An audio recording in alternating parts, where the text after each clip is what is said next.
Action, take one. Is it on? Mm-hmm. Yeah.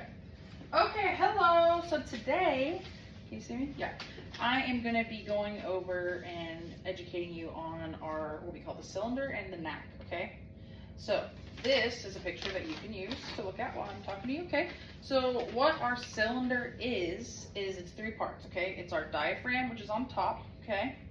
Then it is our ab muscles, which are in the middle, and our back muscles, okay?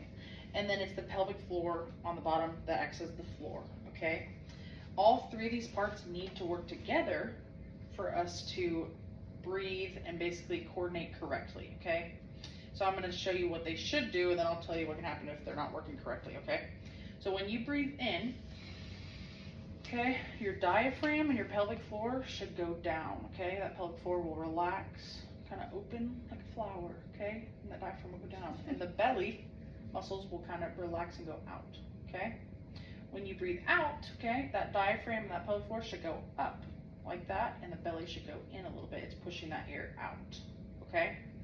What can happen whenever everything's not working correctly together? So for example, let's say that your pelvic floor muscles are too tight, okay?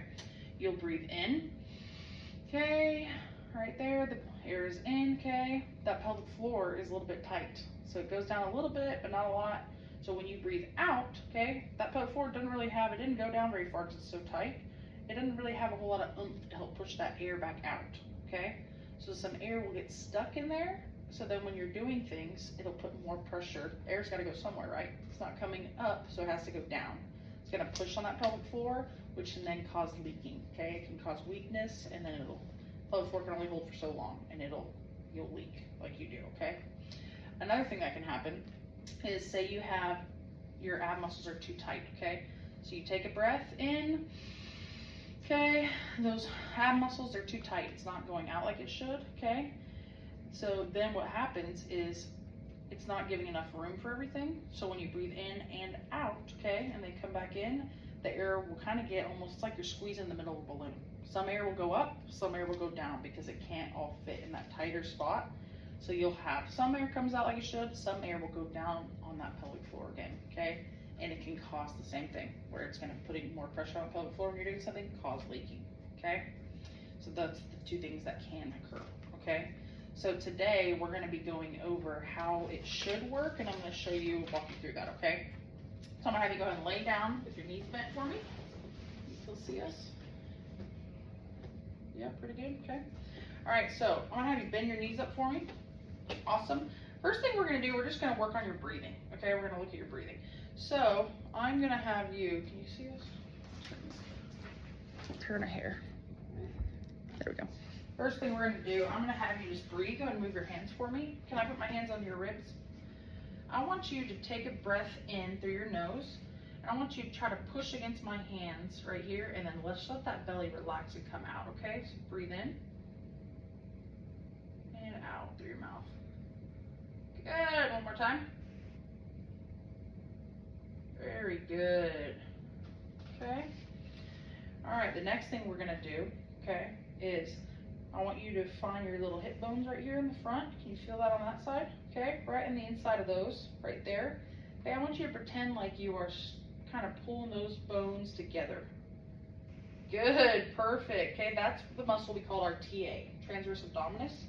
It's a guy that should be working when we blow out our air, okay, but not for right now. So that's what that guy should feel like, okay? Then, have you ever heard of a Kegel? Yeah? Mm-hmm. So I'm gonna put my hand on your sitting bone right here. Is that okay? Mm-hmm. Okay. So I want you to Kegel. So a good cue is kind of act like you're holding your pee in. Okay. So just go ahead and just do that for me. Let's see what you got. Good. And relax. Good. Let's do that one more time. Good. And relax. Okay. So all three of those you do very well. So now we have to coordinate them, okay? So when you breathe in through your nose this time, I want you to relax that belly, let those ribs expand, and just let that pelvic floor just kind of relax and open up, okay? Then when you breathe out through your mouth, I want you to try to bring those hip bones together and Kegel, okay? Does that make sense? Okay. So I'm gonna put my hand right here and on your sitting bone. I want you to breathe in for me through your nose. Let everything relax, expand good, and breathe out. Good, and contract right here and heel. Beautiful. That was perfect coordination. That was very good. So we have it, we've mastered it in laying down, okay? Now let's go ahead and we're gonna sit and try it and then we'll stand. Okay? So we're gonna just do the same thing, okay? Let's breathe in through our nose. I'm just gonna feel you right here and right here, okay? Through our nose, let everything expand. Breathe out. Contract right here, heel.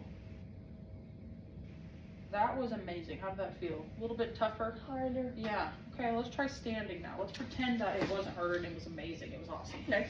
So same thing.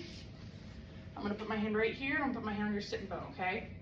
Same thing. Let's take a deep breath in through your nose. Let everything expand and then breathe out through your mouth. That's right here and kegel. Amazing. That was a beautiful coordination. Do you have any questions? No. No, you're perfect. Okay.